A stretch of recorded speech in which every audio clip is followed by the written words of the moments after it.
আমায় অনেক কিছু শিখিয়েছ, কিন্তু সবচেয়ে ভয়ঙ্কর যে শিক্ষাটা দিয়েছ তা হলো কাউকে ভালোবেসে নিজেকে ধ্বংস করা যায়।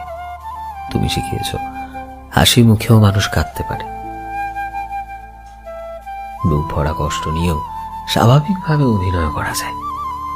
তুমি দেখিয়েছ যার জন্য সারা রাত না ঘুমিয়ে অপেক্ষা করা হয়, সে একদিন তোমার মেসেজ না দেখে ঘুমিয়ে পড়ে। তুমি প্রমাণ করেছ ভালোবাসা একতরফা হলে তা অভিশাপে পরিণত হয়। আজ আমি শান্ত নীরব, কিন্তু এই নীরবতা তোমার দেওয়া শিক্ষারই ফল। আমি এখন বুঝি ভালোবাসা মানে কাউকে পাওয়া নয়, কখনো কখনো সেটা হারিয়ে বেঁচে থাকার কষ্টকে মেনে নেওয়া। তুমি শিখিয়েছ কেউ কারো হয় না, শুধু কিছু সময় পাশে থাকে, তারপর স্মৃতি হয়ে পড়ায় প্রতিদিন। তোমার মতো মানুষকেই বলে ভালোবাসার শিক্ষক।